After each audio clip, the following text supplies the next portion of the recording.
सुप्रभात प्यारे बच्चों। कक्षा 7वीं में आपका स्वागत है। विषय हिंदी, उपविषय गद्य, उपविषय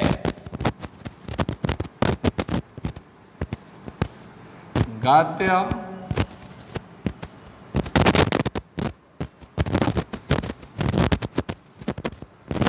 शीर्षक बहता पानी निर्मला।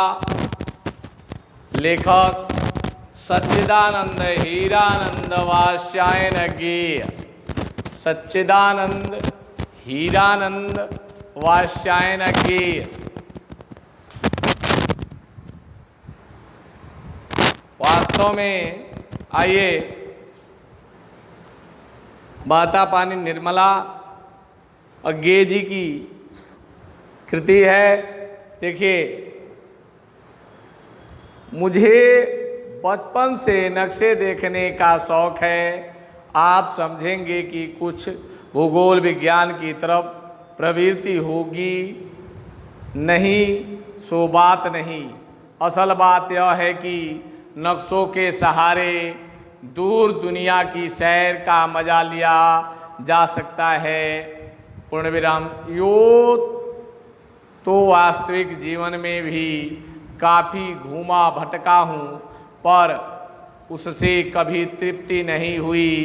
हमेशा मन में यही रहा कि कहीं और चलें, कोई नई जगह देखें। जो है, यात्रा करने के कई तरीके हैं। एक तो यह है कि आप सोच विचार कर निश्चय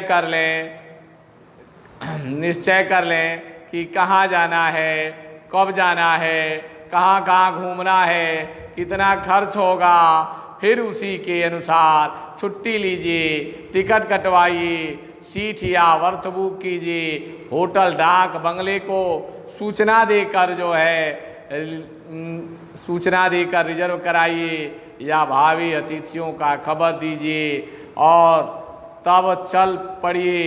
बल्कि तरीका तो यही एक है, क्योंकि यह व्यवस्थित तरीका है और इससे मज़ा बिल्कुल नहीं है कि यह भी नहीं कहा जा सकता, क्योंकि बहुत से लोग ऐसे यात्रा करते हैं और बड़े उत्साह से भरे वापस आते हैं।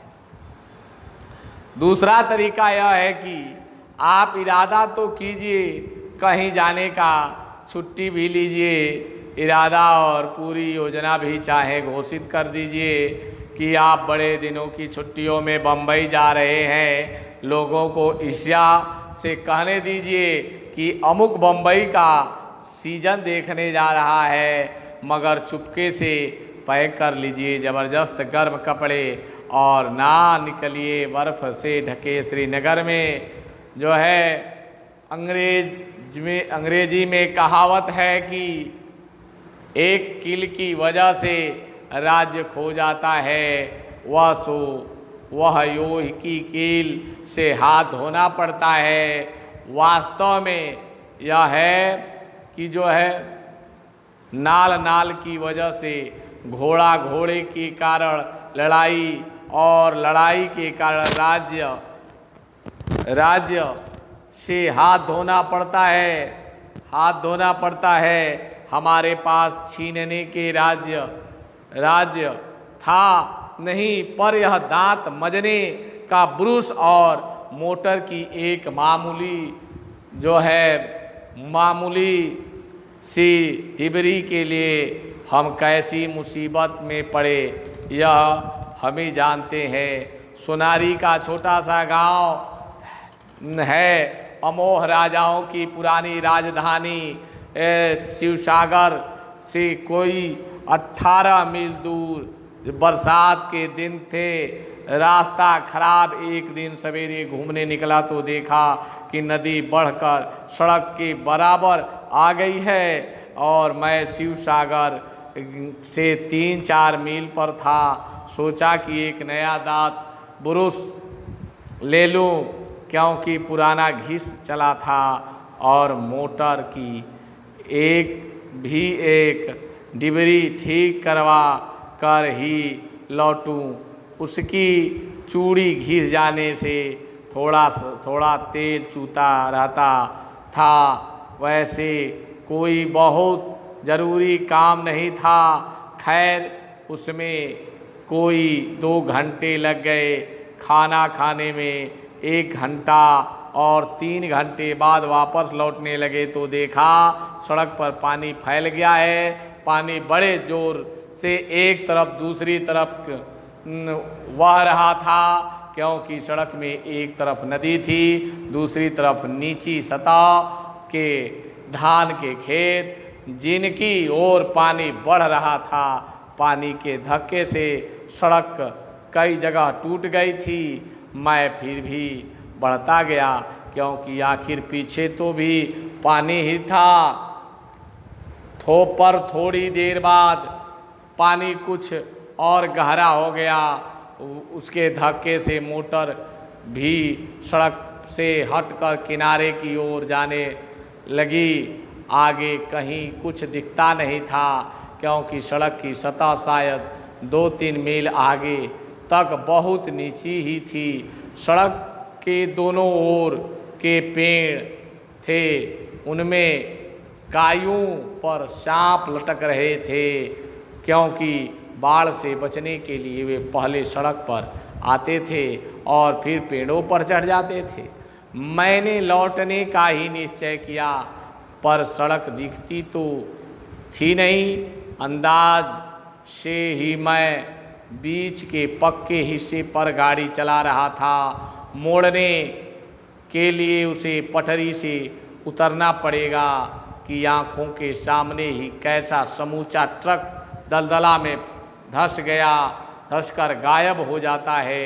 इसलिए मोटर को बिना घुमाए उल्टे गियर में ही कोई 2.5 मील तक लाया था। प्यारे बच्चों, सड़क कुछ ऊंची थी, उस पर गाड़ी घुमाकर शिव सागर पहुँचा। यह आगे जी कहते हैं कि जो है रात वहाँ शिव सागर से सोनारी के बीच एक दूसरी सड़क भी जाती थी, जो है सड़क भी जाती थी। वहाँ चाय बागानों में होकर यह सड़क अच्छी थी, पर इसके बीच जो है एक नदी पड़ती थी, जिसे नाव से पार करना होता था। मैंने सोचा कि इसी रास्ते चले, क्योंकि सामान तो सब सोनारी में था। मैं डाक बंगले में कुछ घंटों के लिए ही तो निकला था। शिवसागर में एक तो मोटर की डिबरी कसवानी थी और दूसरे दांत ब्रुश और कुछ तेल साबुन लेना था। बस वह भी लौटने की जल्दी के कारण नहीं लिया। इस सड़क से नदी तक पहुंच गए। नदी में नाव पर गाड़ी लाद भी ली और पार भी चले गए। यहाँ भी नहीं, नदी में बड़ी बाढ़ आई थी और बहते हुए टूटे छप्पर बता रहे थे कि नदी किसी गांव को लीलती हुई आई है। एक भैंस भी बहती आई और पेड़ पौधों की तो गिनती क्या। उस पार नदी का करारा ऊंचा था। मोटर के लिए उतरा बना हुआ, लेकिन नाव के किनारे एक तो तख्ते डाले गए थे, वह ठीक नहीं लगे थे। मोटर नीचे गिरी, आधी पानी में आधी किनारे पर। मैं जोर से ब्रेक दबाए बैठा था, पर ऐसे अधिक देर तक तो नहीं चल सकता था। खैर आधे घंटा तक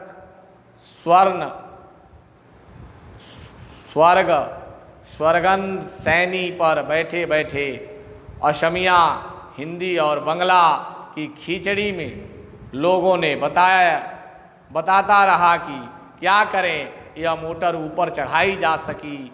थोड़ा आगे ही ऊंची जगह गांव था, पर मोटर रोककर चाय की तलाश की और सोनारी से आए 2 साइकिल सवारी से मालूम हुआ कि कंधे तक पानी में से निकलकर आए हैं। साइकिल कंधों पर उठाकर और मोटर तो कदापि नहीं जा सकती।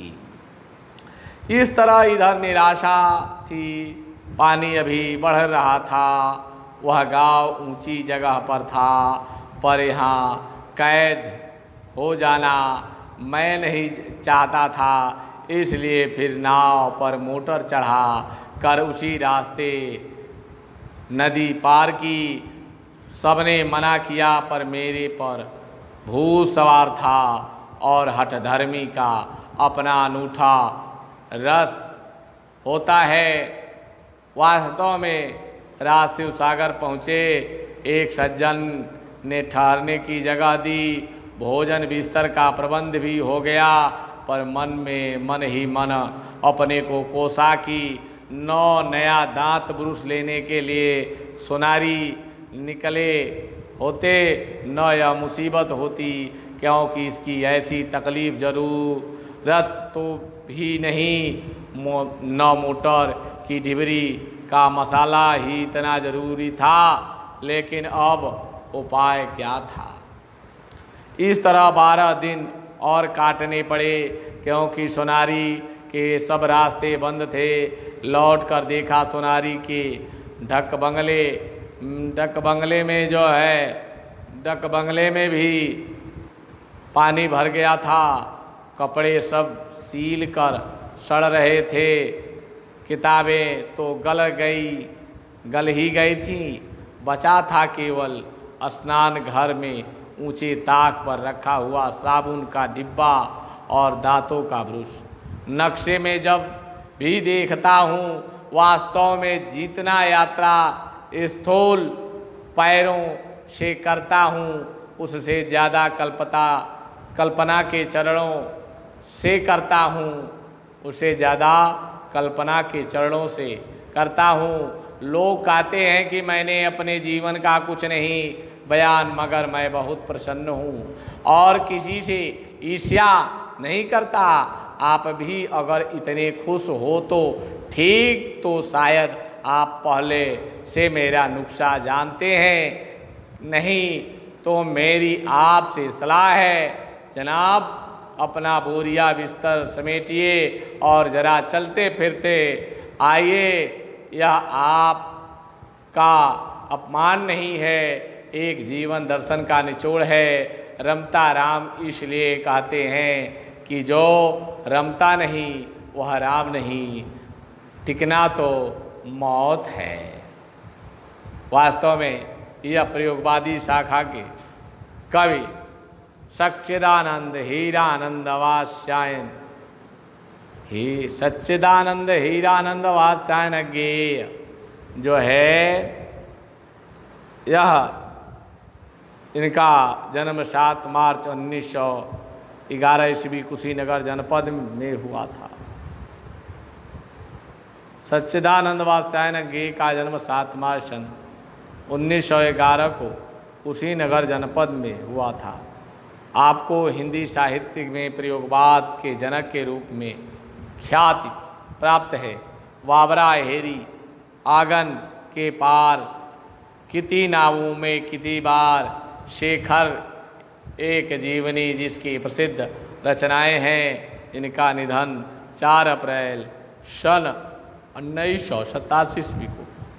प्यारे बच्चों, हमने अज्ञे जी के बारे में आपको बताया। इनकी कहानी जो है बहता पानी निर्मला के बारे में आप लोगों ने अध्ययन किया। धन्यवाद। आज इतना ही।